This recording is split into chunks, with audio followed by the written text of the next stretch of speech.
T-Mobile, our critical mission is providing unparalleled 5G coverage for when connectivity is mission critical.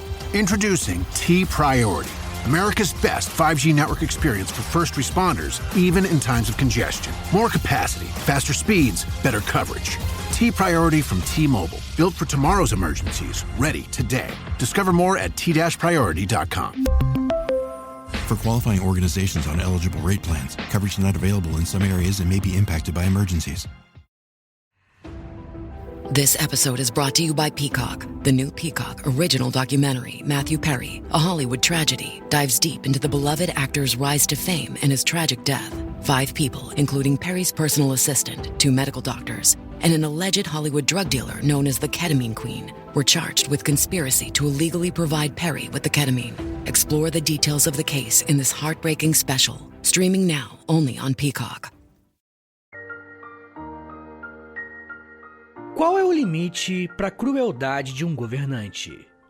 Existe uma forma correta de se portar diante de uma crise social? Essas são apenas algumas perguntas que podemos nos fazer quando estudamos com mais atenção a biografia e a trajetória de Olga Benário, uma das militantes políticas mais importantes do século XX e que teve uma atuação tanto na Europa quanto no Brasil. E estudar a história de Olga é importante porque podemos nos aprofundar tanto no contexto do Brasil da década de 30, quanto com o que estava acontecendo na Europa e na União Soviética. Olga Gutmann Benário nasceu em 1908 na Alemanha, na cidade de Munique. Ela era filha de Léo Benário, um jurista bem importante da região da Baviera, e a sua mãe era Eugênie Benário. Olga nasceu numa família judia e com bons recursos. Mas, infelizmente, não existem tantas informações sobre a infância da Olga. Porém, podemos afirmar que não foi uma infância tranquila, porque o fato dela ter nascido no começo do século XX e na Alemanha colocou Olga no olho do furacão. Pensa comigo, ainda jovem, ela presenciou a Primeira Guerra Mundial e sofreu com a dura consequência do conflito na Alemanha. As medidas punitivas à Alemanha, representadas no Tratado de Versalhes, colocaram o país numa profunda crise econômica, política e social. A tentativa alemã para resolver o problema foi a criação da República de Weimar. Mas uma nova ordem política republicana não foi capaz de resolver os problemas da Alemanha no pós-Primeira Guerra. E começaram a surgir 2 forças políticas que disputavam o poder alemão. De um lado, influenciado pela Revolução Russa de 1917, a esquerda comunista se tornava uma possibilidade para a Alemanha e para toda a Europa. A opção comunista se tornava cada vez mais viável como uma forma de oposição ao capitalismo. Grupos comunistas se formaram em diversos lugares e começaram a recrutar várias pessoas pelo mundo, o que aconteceu justamente com Olga Benário quando ela se tornou adolescente. A partir de 1915, o Partido Social Democrata da Alemanha, o SPD, começou a sofrer com as disputas e rupturas internas.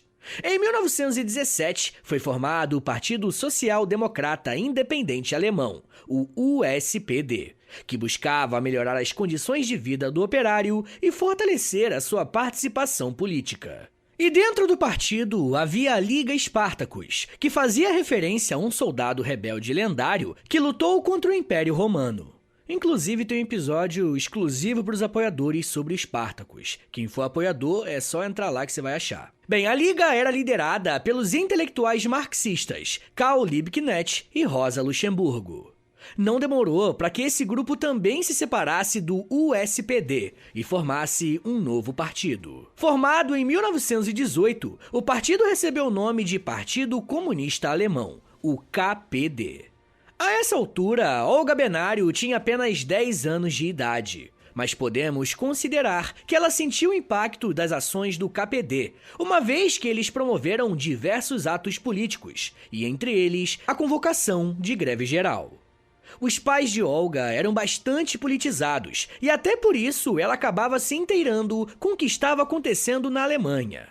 E a região que o Partido Comunista Alemão mais agiu foi justamente na Baviera, onde se criou uma república comunista em oposição à República Social Democrata de Weimar. Porém, não demorou muito para que o exército de Weimar entrasse em cena. Os líderes revolucionários foram mortos. Rosa Luxemburgo, por exemplo, foi assassinada e teve o seu corpo jogado em um rio. Começava uma perseguição aos comunistas que acabaria por colocar no poder alemão o partido liderado por Adolf Hitler anos mais tarde.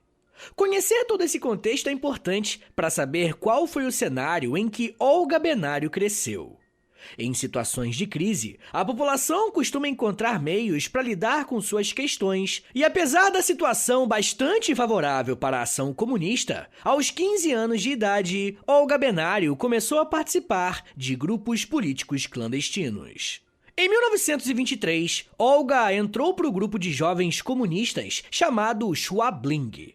O grupo Schwabling foi criado por jovens de no máximo 18 anos de idade. O grupo nasceu logo após a proibição da juventude comunista. Para entender essa proibição, é necessário saber um pouco mais sobre o contexto alemão. Como já foi dito, a crise na Alemanha pós-guerra abriu espaço para a presença da ideologia comunista, mas não apenas isso. Foi nessa época que a Alemanha quase fez a sua revolução ao estilo bolchevique.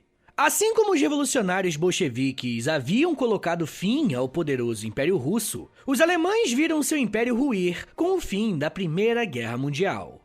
A cadeira do poder estava vazia e ocupá-la era necessário. O exemplo russo mostrava que era possível, e o comunismo não era mais só uma teoria, e partidos comunistas se espalharam pela Europa. Na época, a Alemanha já tinha um partido de esquerda, por assim dizer. Era o Partido Social Democrata Alemão, o SPD, que tinha sido formado durante o Segundo Reich, e apesar de reunir socialistas e comunistas do país, normalmente a crítica a ele era de que carecia de uma teoria marxista sólida. Na verdade, o partido era considerado reformista, a ponto de ter ajudado a eleger Friedrich Ebert na presidência da República de Weimar em 1918. Já no ano seguinte, ao seu ingresso no grupo Schwabing, Olga se mudou para Berlim com seu namorado, também militante comunista, Otto Braun.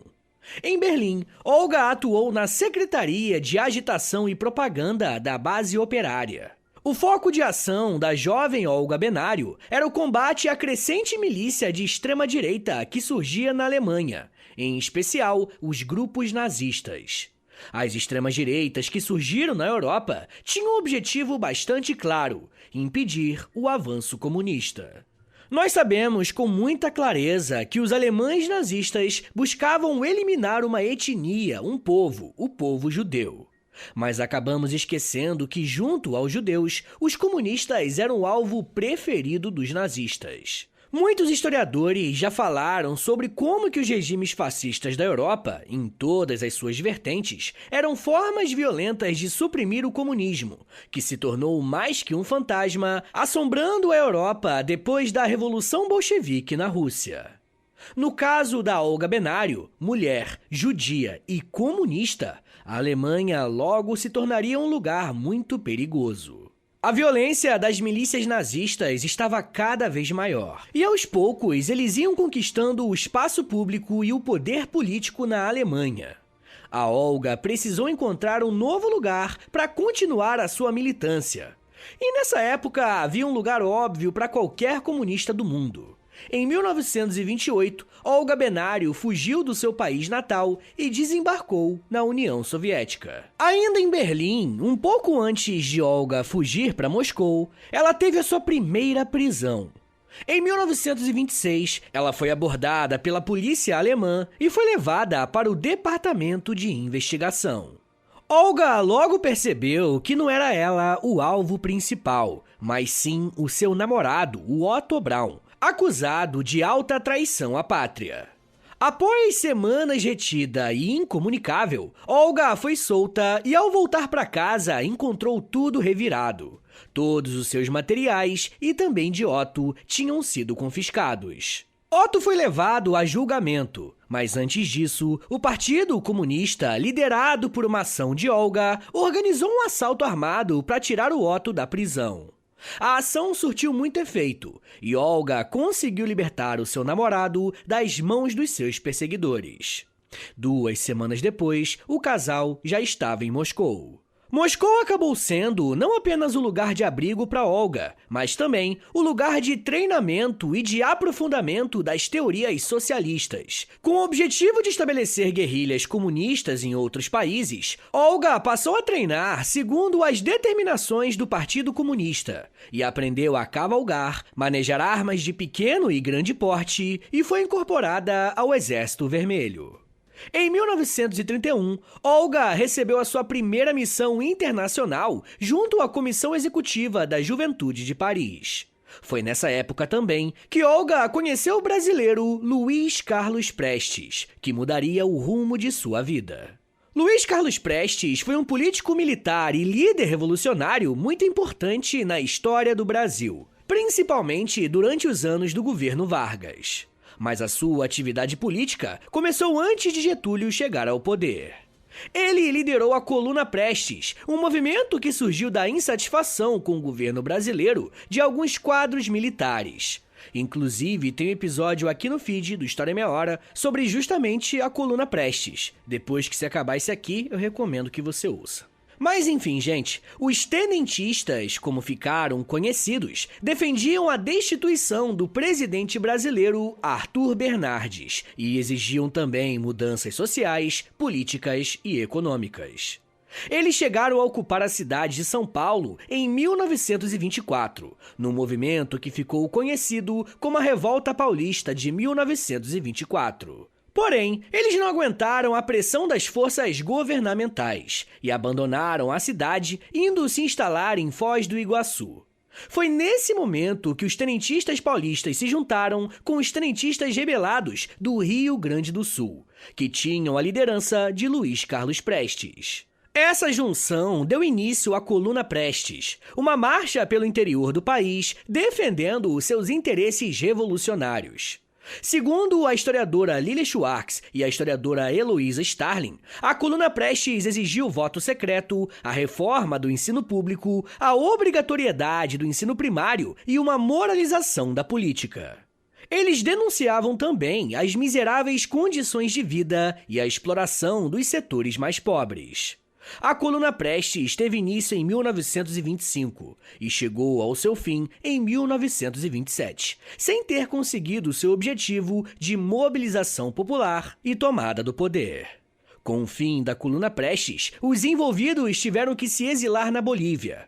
E foi durante esse período que Luiz Carlos Prestes esteve em contato com alguns comunistas da América Latina, como Rodolfo Guioldi e Abraham Guralski, da Argentina. Além de ter conhecido Astrogildo Pereira, um dos fundadores do Partido Comunista do Brasil. E apesar da derrota do movimento e do exílio, Prestes tornou-se um homem muito conhecido no país e chegou a receber o apelido de Cavaleiro da Esperança. O que o acreditou como uma figura política relevante no país é na mobilização social. Ainda envolvido com as lutas sociais, Prestes não se considerava um comunista. Mas com a fama de Cavaleiro da Esperança, em 1928, Prestes viajou a Buenos Aires para participar da primeira conferência latino-americana do Partido Comunista. E a partir de então, ele começou a estudar o marxismo e os movimentos socialistas, e chegou a ser convidado para comandar militarmente a Revolução de 1930, mas ele se opôs. No ano seguinte, em 1931, Luiz Carlos Prestes e toda a sua família desembarcaram em Moscou. Durante a sua estadia em Moscou, Prestes conheceu a jovem Olga Benário. E a capital soviética servia como base de estudos e de treinamento para os comunistas do mundo todo. E Prestes passou 3 anos na cidade até ter o seu pedido de retorno ao Brasil atendido em 1934. A direção da Internacional Comunista decidiu que Prestes podia retornar ao país com a perspectiva de dar início a uma revolução popular na América Latina. E para cuidar da sua volta e garantir que o Prestes chegasse com segurança ao Brasil, Olga Benário foi encarregada de acompanhá-lo. A essa altura, Olga era uma bolchevique completa. Falava fluentemente 4 idiomas, além de conhecer a fundo a teoria marxista-leninista. Ela era uma exímia atiradora, pilotava aviões e saltava de paraquedas. No dia 29 de dezembro de 1934, Olga e Prestes partiram em direção ao Brasil. Se utilizando de novas identidades, os dois passaram por diversos países da Europa antes de desembarcarem em terras brasileiras. Após uma longa peregrinação, Olga e Prestes chegaram ao Brasil de forma clandestina, com o objetivo de comandar um grupo político chamado Aliança Nacional Libertadora, conhecida também como ANL, que tinha o apoio direto do Partido Comunista Brasileiro e tinha relações próximas com o Partido Comunista da União Soviética. Assim como na Alemanha, o Brasil vivia o enfrentamento político de um crescente número de partidos de características fascistas com os grupos comunistas. E o mais conhecido deles era a Ação Integralista Brasileira, liderada por Plínio Salgado. Enquanto Plínio Salgado e os integralistas buscavam espaço no governo de Vargas, através de acordos e trocas de favores, o objetivo de Prestes liderando a ANL era derrubar o governo de Getúlio. Eles até organizaram um levante contra o Vargas, em uma tentativa de golpe comunista liderada por Prestes e Olga. E esse ato ficou conhecido como a Intentona Comunista. Eu já quero falar mais sobre como que foi essa tentativa de golpe e o que aconteceu com a Olga. Mas me dá um minutinho aí, tá, gente, que daqui a pouco a gente volta e eu falo um pouco mais sobre amor, guerrilha, sacrifício e covardia. Segura aí, que é um minutinho só.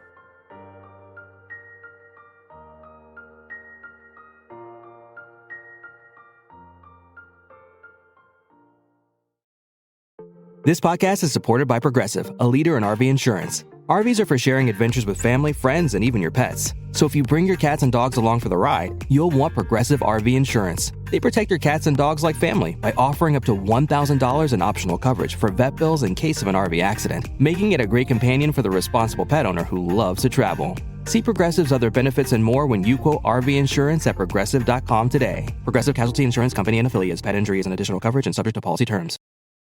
Watch the world's biggest tennis stars clash in the California desert at the BNP Paribas Open, live on Tennis Channel. How do they get to these shots?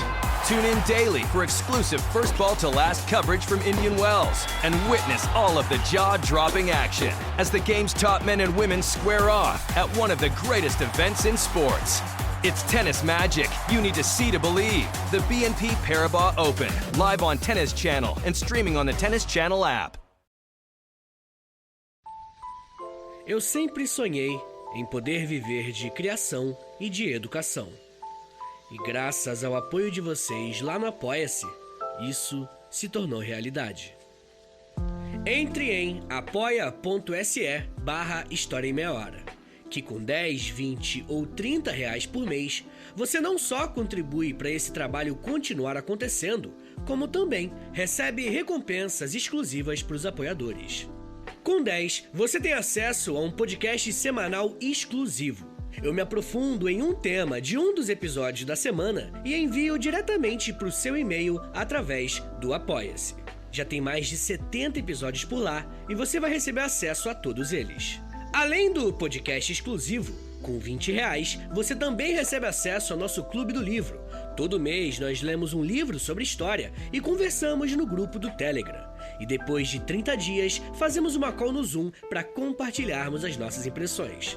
E com 30, além das recompensas anteriores, eu te adiciono no meu Amigos Próximos no Instagram, onde publico conteúdos diários com curiosidades históricas, tanto no @História em Meia Hora, quanto no @Prof. Vitor Soares.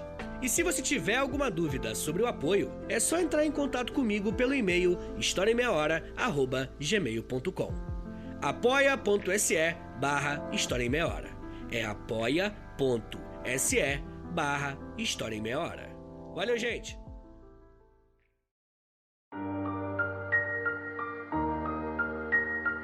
Abre aspas. Sem dúvida, embora deflagrada sob a bandeira da Aliança Nacional Libertadora, a insurreição de 1935 foi principalmente obra dos comunistas. Mas foi também, em larguíssima medida, obra de militares, muitos dos quais veteranos das rebeliões tenentistas que tinham avançado para o comunismo por não se conformarem com os estreitos limites da Revolução de 1930. Fecha aspas. Esse é um trecho escrito pelo historiador Fernando de Moraes, falando sobre a intentona comunista de 1935. Segundo o autor, a tentativa de revolução comunista no Brasil foi uma obra mais do Partido Comunista Brasileiro, o PCB, do que da Aliança Nacional. E apesar do fracasso da intentona, esse evento ocupa um lugar muito importante no imaginário político do Brasil. Afinal, houve uma tentativa de tomada do poder pelos comunistas e foi real, e foi articulado com os soviéticos ainda. O governo de Vargas foi muito hábil em criar um ritual de ódio e caça aos comunistas que se instalou no Brasil nessa época. E muito provavelmente pavimentou a justificativa político-social para o golpe militar de 1964, anos mais tarde. Nesse movimento, é inegável a importância da participação de Luiz Carlos Prestes e de Olga Benário na intentona comunista. Na verdade, esse momento acabou mudando a vida de ambos, principalmente de Olga. Assim como o trabalho de Olga na Europa, o objetivo da ANL era impedir o avanço nazi-fascista.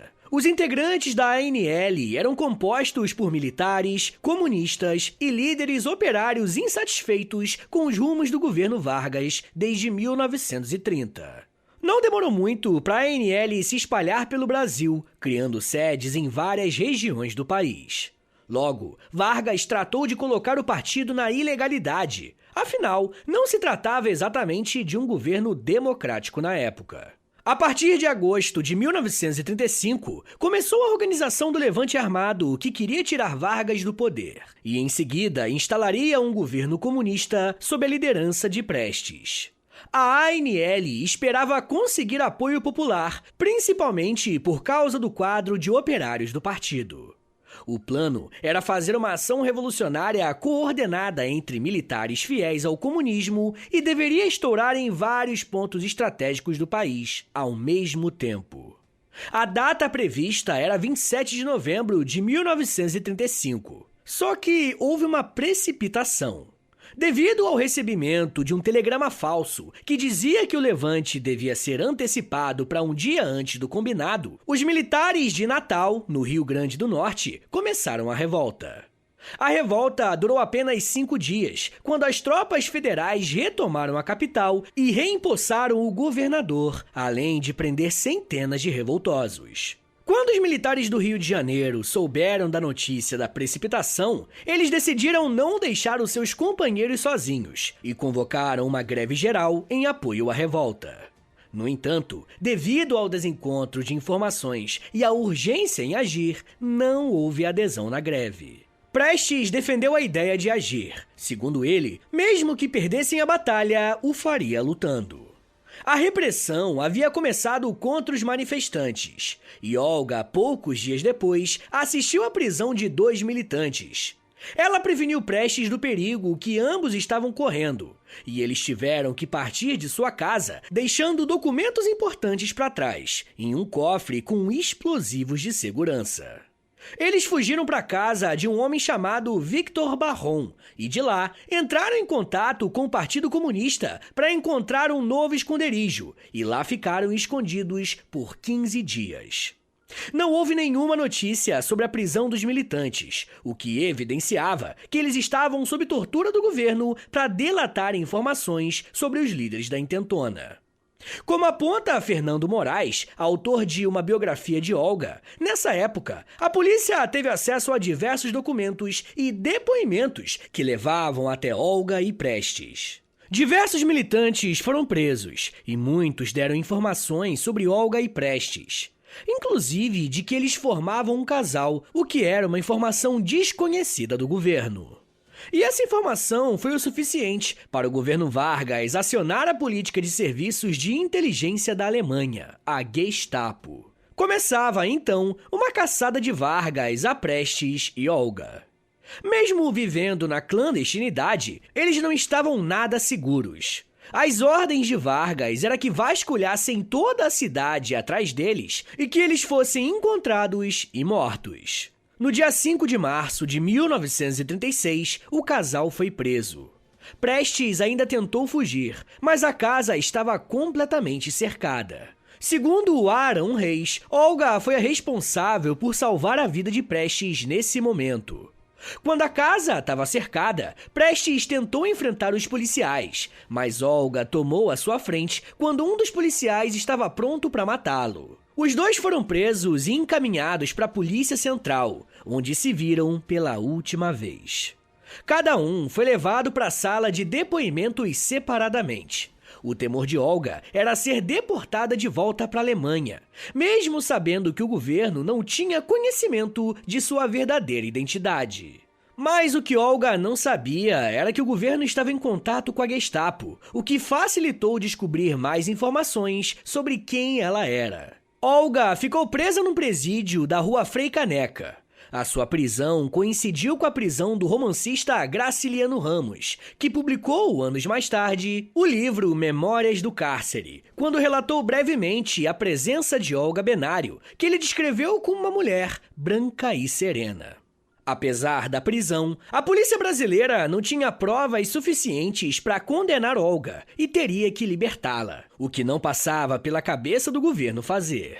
A essa altura, Olga estava grávida de Prestes e alimentava a esperança de ter o seu filho no Brasil e, com isso, garantir o direito de permanecer no país. Mas o risco de ser deportada, como acontecia com estrangeiros em situação de cárcere, era muito grande. E o fato de ser uma mulher judia e comunista na Alemanha nazista seria fatal para ela.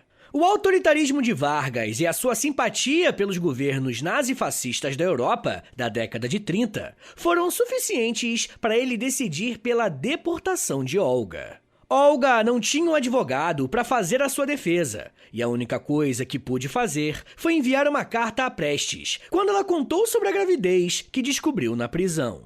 A resposta de Prestes foi esperançosa e indicou um advogado, Heitor Lima, que aceitou o caso prontamente. Porém, Heitor não conseguiu passar nenhum habeas corpus para libertar Olga. A desculpa da justiça era que o país estava em estado de sítio e não permitia esse tipo de processo jurídico. Olga estava praticamente condenada à morte. E esse fato, como aponta Aaron Reis, demonstra que não foi apenas Vargas o responsável pela deportação de Olga. O ministro da Justiça, Vicente Hall, foi fundamental nesse processo, além, é claro, do Supremo Tribunal Federal, que decidiu por unanimidade não conceder a proteção da justiça a Olga. O caso, porém, tomou grandes proporções. A mãe e a irmã de Prestes, Dona Leocádia e Lígia Prestes, começaram uma campanha internacional pela libertação do casal. Segundo Reis, abre aspas, envolveram-se na campanha comunistas franceses e espanhóis, e a imprensa comunista um pouco por toda parte, em particular na América Latina, além de personalidades de diversos partidos e intelectuais sem filiação partidária, na Inglaterra, nos Estados Unidos, na Bélgica, entre outros países. Fecha aspas. Na noite do dia 23 de setembro de 1936, porém, apesar de toda a campanha e tentativa de libertar Olga, ela foi levada pelo governo ao que ela acreditava ser uma visita ao hospital para fazer exames de rotina devido à sua gravidez. No entanto, Olga foi levada para o porto, onde esperava por ela o navio La Coruña, fretado por uma companhia alemã que partiu rumo a Hamburgo, no norte da Alemanha. Prestes só ficou sabendo do que tinha acontecido dias depois. No dia 18 de outubro, Olga desembarcou na Alemanha e foi entregue aos policiais da SS. Olga, então, foi levada para Berlim, onde ficou retida na prisão para mulheres da Gestapo. E após a sua chegada, ela passou por diversos exames e recebeu a notícia de que o seu parto seria realizado em 4 semanas. No dia 27 de novembro de 1936, nascia Anita Leocádia Prestes, a filha de Olga, com Luiz Carlos Prestes. Eu tive a honra de poder comprar um livro das mãos dela, pessoalmente, o livro Olga Benário Prestes, uma comunista nos arquivos da Gestapo. Eu comprei a versão lançada pela Boitempo, eu acho que é a única versão que tem, e consegui até um autógrafo da Anitta. Olha que honra, né? Mas enfim, gente, conforme Daniel Arão Reis, após um curto período com a sua filha, no dia 21 de janeiro de 1938, a criança foi retirada dos braços de Olga e entregue à sua avó paterna, Dona Leocádia, que, porém, não foi autorizada a ver a nora. Após o período na prisão de Berlim, Olga foi enviada para o campo de concentração de Lichtenberg e depois foi para Ravensbrück. Lá, Olga não conseguiu ficar entre os prisioneiros comunistas, mas com os classificados como antissociais, isto é, mendigos, ladrões e prostitutas. Olga acabou se tornando uma líder entre os prisioneiros, dando aulas sobre a União Soviética e tentando conscientizá-los das implicações políticas envolvidas naquela situação. E ela, de fato, acreditava que, em pouco tempo, estaria livre, que o Exército Vermelho os libertaria em breve. Essa sua atividade foi punida diversas vezes, deixando Olga em solitárias horríveis, recebendo chicotadas e sofrendo muitos tipos de tortura. E a partir de 1942, diversos prisioneiros foram retirados do campo de concentração e não voltavam mais, apenas as suas roupas. Olga sabia que estava chegando a sua hora. Os prisioneiros combinaram de escrever um bilhete dando as últimas informações.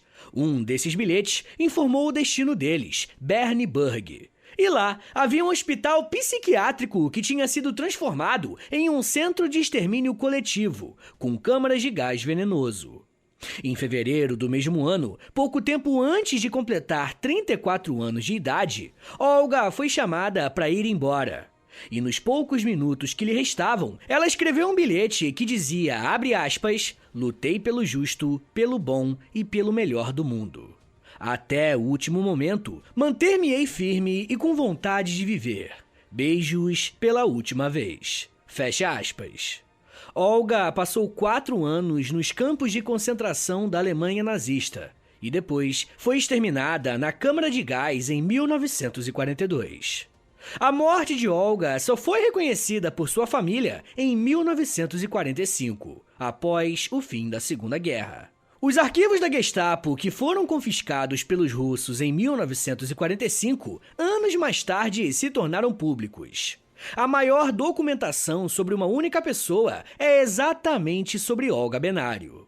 O Processo Benário, como ficou conhecido, continha 8 dossiês e chegava a mais de 2.000 folhas. Olga era considerada pela Gestapo uma inimiga do Estado nazista. Esse processo mostra que até mesmo Heinrich Himmler, um homem forte de Hitler, teve acesso aos documentos referentes a Olga, classificada como perigosa e obstinada. A imagem de Olga começou a ser cultuada logo após a notícia de sua morte nos campos de concentração. Na Alemanha Oriental, ela foi vista como exemplo de mãe que teve a sua vida finalizada pelo governo nazista.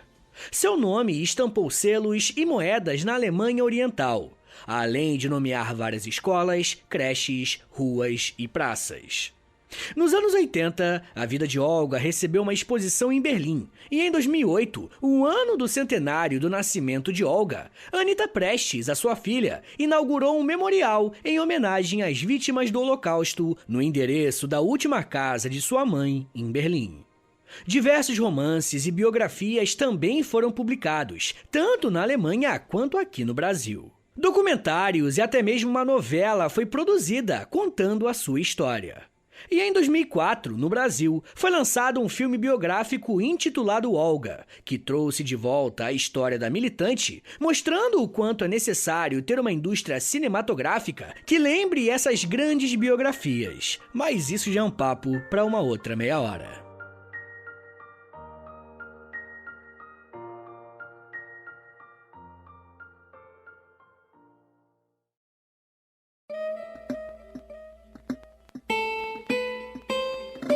Senhores, muito obrigado por ter vindo até aqui. Meu nome é Vitor Soares, eu sou professor de História e você acabou de ouvir o História em Meia Hora. Eu acho muito importante a gente estudar a história do Brasil, mas principalmente umas figuras que nem sempre recebem a atenção que merecem. Mas como vocês sabem, né, eu sempre falo isso, que os episódios sobre o Brasil, eles não vão muito bem.